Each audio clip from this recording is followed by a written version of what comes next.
अंदाज नया, माध्यम नया, पॉलिटिक्स वाला, आओ राजनीति करें। दिल्ली में आखिरकार खिला कमल। 27 साल बाद हुई बीजेपी की घर वापसी। जनता का केजरीवाल से क्यों हुआ मोह भंग? देखिए दिल्ली में आपकी हार का एम फैक्टर। नमस्कार, आप देख रहे हैं पॉलिटिक्स वाला। मैं हूं राशिद अहमद खान। दिल्ली में अरविंद केजरीवाल अपनी सीट नहीं बचा पाए। मनीष सिसोदिया भी चुनाव हार गए। सत्येंद्र जैन, सौरभ भारद्वाज जैसे कई दिग्गजों को करारी हार का सामना करना पड़ा। 12 साल बाद आम आदमी पार्टी सत्ता से बाहर हुई, लेकिन आखिर ये तख्ता पलट हुआ कैसे? आइए हम आपको बताते हैं आम आदमी पार्टी की हार का एम फैक्टर। एम फैक्टर में सबसे पहला एम, मिडिल क्लास। भाजपा ने मिडिल क्लास पर फोकस किया। दिल्ली में 67% जो आबादी है वो मिडिल क्लास की है, लिहाजा बीजेपी का फोकस मिडिल क्लास पर रहा। बीजेपी ने सबसे पहले यह भरोसा दिलाया मिडिल क्लास को कि जो भी सरकारी योजनाएं, मुफ्त की योजनाएं जो चल रही हैं वो बंद नहीं की जाएंगी, बल्कि उनका और विस्तार किया जाएगा।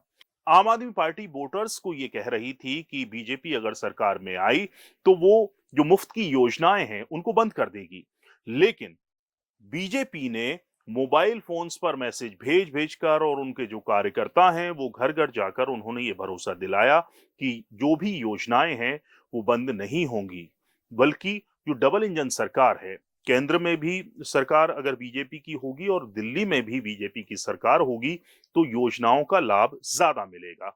जैसे कि आयुष्मान योजना है, प्रधानमंत्री आवास योजना है, इन योजनाओं का लाभ लोगों को ज्यादा मिलेगा, आसानी से मिलेगा। वोटिंग से 3 दिन पहले 12 लाख रुपए तक की आय को कर मुक्त करने का जो ऐलान था वो भी एक बड़ा टर्निंग पॉइंट है। दिल्ली में ज्यादातर जो लोग हैं वो कामकाजी हैं, नौकरी पेशा लोग हैं। उनको ये भरोसा दिलाया गया, जो योजना घोषणा की गई थी 12 लाख तक की आय को टैक्स फ्री करने का, ये एक मिडिल क्लास के लिए बड़ी राहत की बात थी। इसका जमकर प्रचार प्रसार किया गया। प्रधानमंत्री नरेंद्र मोदी ने भी अपनी रैलियों में इसका जिक्र किया, जो लोगों को डायरेक्ट टच किया। चुनाव से पहले 8वें वेतनमान की घोषणा की गई, जिससे जो नौकरी पेशा लोग हैं उनको ये भरोसा हुआ कि आने वाले वक्त में उनकी जो आय है वो और बढ़ने वाली है, उनकी जो सैलरी है वो बढ़ने वाली है। बीजेपी ने अपने घोषणा पत्र में और प्रधानमंत्री नरेंद्र मोदी ने अपनी रैलियों में 5 रुपए में झुग्गी बस्तियों के लिए, झुग्गी वालों के लिए 5 रुपए में भोजन, पोषण आहार की घोषणा की। प्रधानमंत्री ने अपनी रैलियों में भी इसका जिक्र किया कि जो झुग्गी वाले हैं, जो रेहड़ी पटरी वाले हैं, जो रिक्शे वाले हैं, उनको जो अगर दिल्ली में सरकार बनती है तो 5 रुपए में भोजन मुहैया कराया जाएगा। ये एक बड़ी घोषणा थी। जो डेली काम से घर से निकलते हैं काम के लिए, उनको 5 रुपए में भोजन एक बड़ी घोषणा थी। दूसरा अहम फैक्टर है महिला। अरविंद केजरीवाल ने चुनाव से पहले महिलाओं के लिए 2100 यानी 2100 रुपए की हर महीने देने की घोषणा की, लेकिन इसको लागू नहीं किया, यानी कि जो बहनें हैं, महिलाएं हैं, उनके खाते में पैसा नहीं आया। वहीं आम आदमी पार्टी की जो सरकार पंजाब में है, उन्होंने भी इस तरह की घोषणा की थी जिसे लागू नहीं किया, बहनों के खाते में पैसा नहीं आए। इससे उलट बीजेपी ने इसी तरह की घोषणा की और 2500 यानी 2500 रुपए हर महिला को हर महीने देने की घोषणा की कि अगर दिल्ली में सरकार बनेगी तो बीजेपी 2500 रुपए खाते में डालेगी। अगर हम देखें कि मध्य प्रदेश की बात करें, छत्तीसगढ़ की बात करें, राजस्थान और महाराष्ट्र में इसी तरह की योजनाएं लागू हैं।